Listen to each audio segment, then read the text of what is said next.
अब आते हैं 5 की तरफ। 5 में क्या कहते हैं? The resistivity of a conductor increase with temperature. तो सबसे पहले आपने दो चीजें ध्यान में रखनी है, एक रेजिस्टिविटी और दूसरा टेम्परेचर। आया टेम्परेचर इंक्रीज हो रहा है या डिक्रीज हो रहा है? टेम्परेचर क्या हो रहा है? या इंक्रीज हो रहा है या डिक्रीज हो रहा है। ये दो चीजें अलग चीजें हैं। बढ़ने से क्या होगा और कम होने से क्या होगा। अगर आपको ये दो टर्म आपको समझ में आ गया कि बढ़ने से क्या होता है और कम होने से क्या होता है, तो इस सवाल को आप आसानी से दे लेंगे। तो जब भी सवाल देने के मैंने बताया कि थोड़ी सी आपको उन लफ्जों के अंदर जो चीज़ दी हुई है वो थोड़ी सी टर्म, टेक्निकल टर्म हमको पता होना चाहिए विथ रिस्पेक्ट टू। अगर आप फिजिक्स के प्रॉब्लम हल कर रहे हैं तो फिजिक्स के लिहाज से पता होना चाहिए। अगर आप केमिस्ट्री के लिहाज से कर रहे हैं तो केमिस्ट्री के टर्म के लिहाज से आपको पता होना चाहिए। अब यहाँ पे वो कह रहे हैं the resistivity of a conductor increase with temperature because, क्यों बढ़ती है?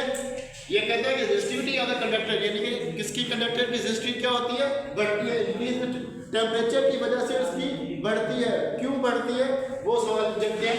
पहले हम ऑप्शन पढ़ लेते हैं। ऑप्शन क्या है? The number of free electrons increase, यानी उसमें नंबर ऑफ इलेक्ट्रॉन इंक्रीज होते हैं। दूसरा क्या है? The electric vibration increase causing more scattering of electrons, the energy gap decreases, the number of holes increases. एक बार याद रखिएगा, इस सवाल के अंदर आपने सिर्फ क्या चीज देखनी है कि तीन चीजें मैच हो रही है, एक चीज मैच नहीं हो रही है जो पीछे आपने पढ़ी है। थोड़ी सी जनरल में आपसे कह लो, जैसे आपने नंबर ऑफ इलेक्ट्रॉन्स आपने पढ़े, भाई वो तो होते हैं, आपने पढ़ा, क्लियर। दूसरा के बाद है electric vibration increase, electric vibration increase causing more scattering of electrons. इसमें इलेक्ट्रिक वाइब्रेशन क्या होती है आपके पास? इलेक्ट्रिक वाइब्रेशन मैंने आपको पहले बताया कि सबसे पहले आपने क्या करना, लफ्ज की माना ढूंढनी है।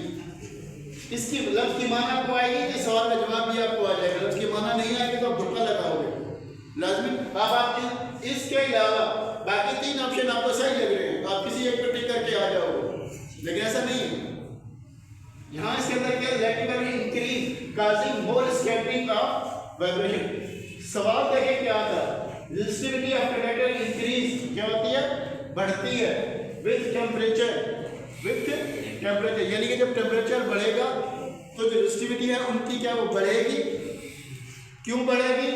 The electric vibration increase causing more scattering. Electric vibration जो होती है इसकी जो मूवमेंट होती है, वाइब्रेशन क्या होता है? टू एंड फ्रो, मूव करना, to and fro, to and fro. To and fro का मतलब क्या होता है? आगे भी मूव करना, पीछे भी मूव करना।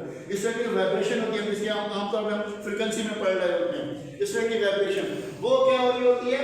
इंक्रीज हो रही होती है। अब उस इंक्रीज होने से आपके पास क्या होता है? काजिंग मोर स्कैटरिंग। स्कैटरिंग की माना क्या है? स्कैटरिंग की माना क्या? फैलना, यानी कि मोर इलेक्ट्रॉन्स क्या हो जाएंगे? फैलेंगे, तो उससे क्या होगा? वो चीज आगे जाएगी। तो इसमें जो आपके पास ऑप्शन आएगा वो कौन सा आएगा? बी आएगा। क्लियर है यहाँ तक? क्लियर है? अब कोई और कोई सवाल इसके बारे में कोई? Done done.